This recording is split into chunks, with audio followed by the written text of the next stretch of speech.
Welcome back to Kult of Athena's YouTube channel. I'm Tom. Today we're looking at the Chen Munich town guard sword, rendition of a 16th century town guard sword in Germany.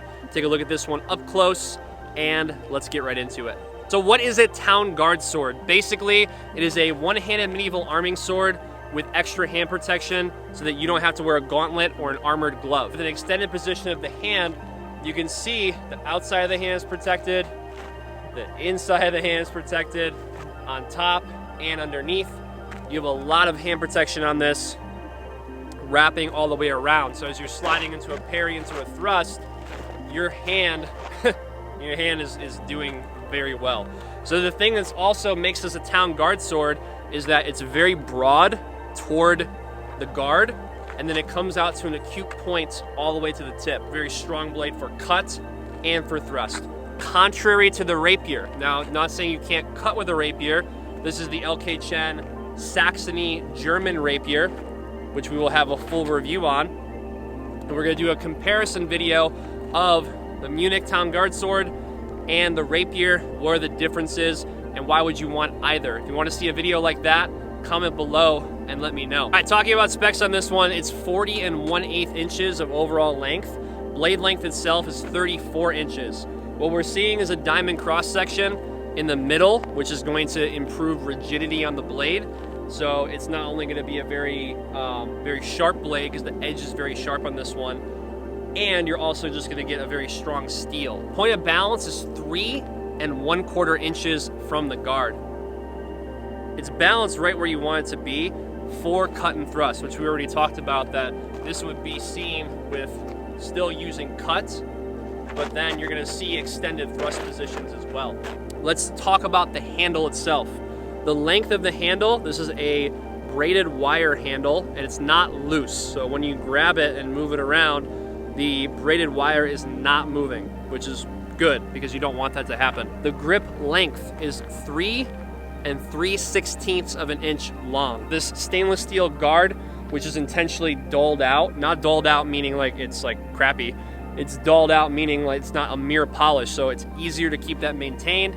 The likelihood of corrosion is very unlikely with this because they flatten that out on purpose, so you don't have to worry about polishing it every time you pick it up. All right, so steel quality, really cool on this, is manganese spring steel. I had no idea what manganese spring steel was. Maybe you did, but I didn't. So I did some research, meaning I Googled it, I looked it up.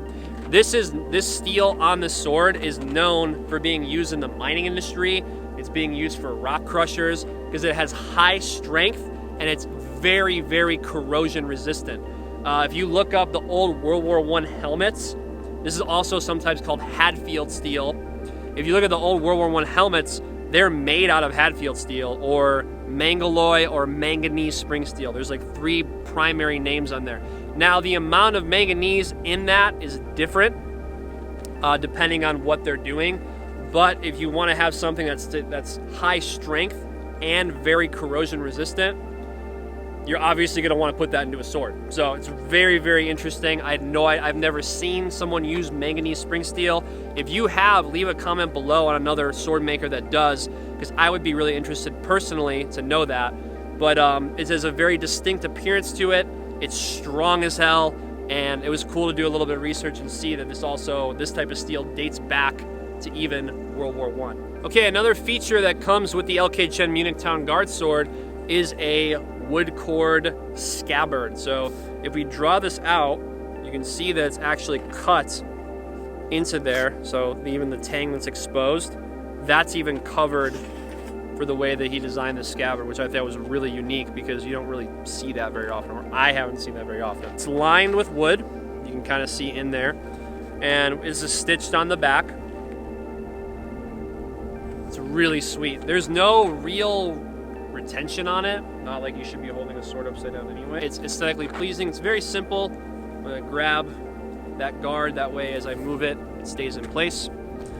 Has a steel tip on it.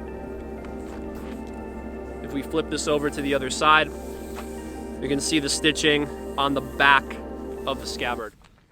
Let's go ahead and take a look at a little bit of film of me working through some cuts, working through some larger cuts, some thrust positions, and how the sword feels in hand.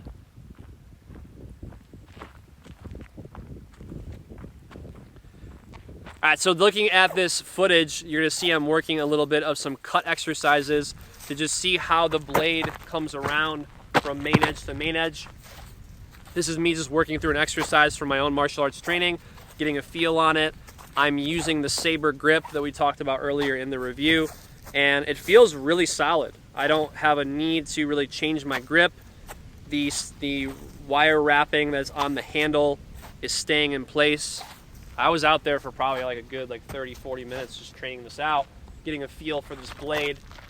And my hand was getting a little bit sweaty, but I didn't really see that as a problem with the wire wrap.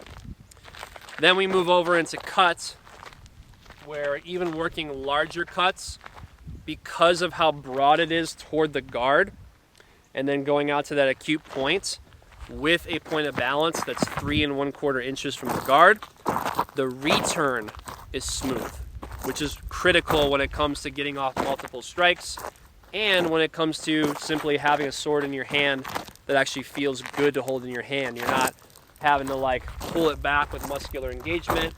It's a very elegant design, but it also has a fierce ferocity to it as well. All right, so thanks for joining me for this video on the LK Chen Munich Town Guard Sword. I'm really impressed with the overall craftsmanship, the tempering, and also the elegance that this sword has to offer. And as always, it's a pleasure to review an LK Chen sword because I know I'm gonna get excellent quality. This has now become my favorite from LK Chen, so I will probably pick one up myself in the near future. To buy this one, click the link in the description below this video. This price point is $558 for this one. It's totally worth it in my opinion. I gotta pick one up myself, so you better get on that, otherwise I'm gonna take it from you. Subscribe to the channel, like this video, let me know what you wanna see in the comments below for further reviews, and I'll see you in the next one.